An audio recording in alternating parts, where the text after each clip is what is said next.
ॐ श्री गुरुवे नमः। यस्य स्मरणमात्रेण ज्ञानम् उत्पद्यते स्वयं, या एव सर्वसम्प्राप्ति तस्मै श्रीगुरुवे नमः। ॐ सहना भवतु सहनो भुनक्तु सह वीर्यं करवावहै तेजस्विनावधितमस्तु मा विद्विषावहै। ओम शांति शांति शांति। ओम। प्रणाम भगवान। आनंद रस रत्नाकर से स्वामी श्री अखंडानंद सरस्वती जी महाराज जी द्वारा भगवान। और आज का हमारा शीर्षक है ज्ञाननिष्ठ गणेशानंद अवधूत। ज्ञाननिष्ठ गणेशानंद अवधूत। स्वामी जी कह रहे हैं कि एक बार मैं हरिद्वार से वृंदावन पैदल यात्रा कर रहा था। हरिद्वार से वृंदावन। साथ में कई स्वस्थ सुंदर तगड़े साधु थे। एक गृहस्थ सामने से आ रहा था। उसने हम लोगों को देखकर पूछा, बाबा जी आप लोग किस खेत का गेहूँ खाते हैं? अवधूत गणेशानंद बोले, हम लोग बेफिक्री का गेहूँ खाते हैं। बेफिक्री का गेहूँ खाते हैं। उसने पूछा, आज कहाँ ढाबा है? अवधूत गणेशानंद जी ने कहा, आज तुम्हारे घर पर ही ढाबा है। सचमुच में उस दिन हम सब ने उसके घर ही भिक्षा की। एकादशी आदि पर्वों पर मैं अपने पितामह के साथ गंगा स्नान के लिए जाया करता था। गंगा जी मेरे गांव से 2-3 मील दूर है। एक सुंदर स्वस्थ एवं युवा पुरुष वहां गंगा स्नान के लिए आते थे। उनका नाम था गणेश प्रसाद रस्तोगी।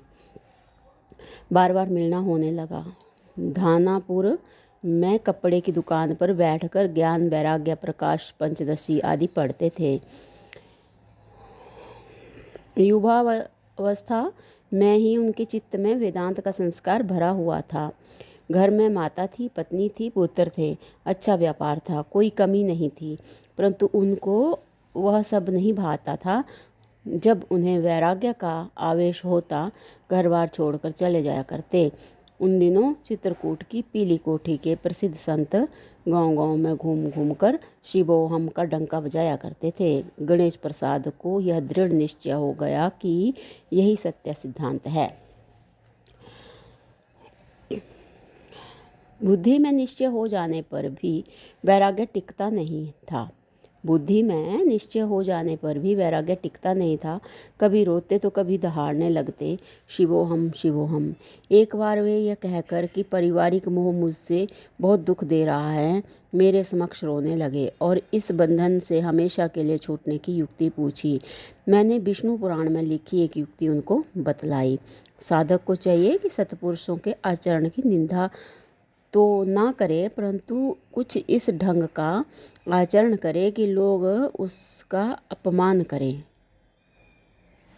साधक को चाहिए कि सत्पुरुषों के आचरण की निंदा तो ना करें, परंतु इस ढंग का आचरण करे कि लोग उसका अपमान करें और उसके साथ रहना पसंद ना करें। गणेश जी के मन में यह बात बैठ गई। एक घर से जिनकी रोटी खाना समाज में निंदित माना जाता था, भिक्षा ली और भोजन किया। 2-3 दिन में लोग कहने लगे कि वे भ्रष्ट हो गए। घर में प्रवेश करने पर पत्नी छिप गई और माता जी ने डांटा, अब तुम घर में मत घुसो। वे मिट्टी की एक हंडिया लेकर वहाँ से निकले और आगे चलकर गणेशानंद अवधूत कहलाने लगे। जब मैं वृंदावन रहने लगा तो वे आकर मेरे पास रहने लगे। एक बार वे मुझसे कहने लगे, देवी भागवत में शंकर जी कहते हैं कि हे पार्वती, तमोगुणी लोग यहाँ तीर्थ है वहाँ तीर्थ है, इस प्रकार की भ्रांति से भटकते रहते हैं। तीर्थ तो केवल अपना आत्मा है, उसको वे पहचानते नहीं। मैंने उनसे कहा कि वृंदावन में ऐसा कहोगे तो लोग तुमको मारेंगे। मैं उन पर नाराज भी हुआ। वे प्राय निमन दोहा बोला करते। कि जैसे वेदांत के दोहा बोला करते जो अपने आत्म स्वरूप को बताते हैं कि पाया कहे सो बाबरा, खोया कहे सो कूर, पाया खोया कुछ नहीं, जो का त्यों भरपूर। विरक्त लोग उनका बहुत आदर करते थे। उनकी निष्ठा अद्वैत वेदांत में अत्यंत दृढ़ थी। उनके मन में जाति पाति का कोई भेद नहीं था।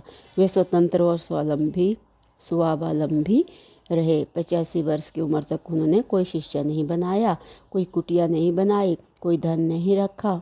अपना सब काम स्वयं करते थे। वे मृत्यु पर्यंत यही बोलते रहे, दृश्य कहाँ है, देह कहाँ है। शरीर में रोग एवं आसक्ति आ जाने पर भी यही कहते, शिवोहम शिवोहम। शरीर में रोग एवं आसक्ति आ जाने पर भी यही कहते, शिवोहम। किसी ने पूछा, आपके शरीर का अंतिम संस्कार कैसे किया जाए? उनने कह दिया, संस्कार विकार कुछ नहीं, शिवोहम। नाम रूप टूट गए, तत्व तो तत्व ही है। तो भगवान ये महाराज जी का जो ज्ञान निष्ठ गणेशानंद अवधूत बहुत सुंदर प्रसंग, भगवान पावन प्रसंग जो हमारा ग्रंथ है उसके पृष्ठ नंबर 79 और 86 से लिया हुआ है। और भगवान अगला जो हमारा चलेगा शीर्षक, उसका नाम है व्यापक दृष्टि, और एक विलक्षण बात बताएंगे स्वामी जी। तो भगवान इसको अगले सत्संग से कंटिन्यू करते हैं। प्रणाम भगवान। ओम शांति ही शांति ही शांति ही। ओम।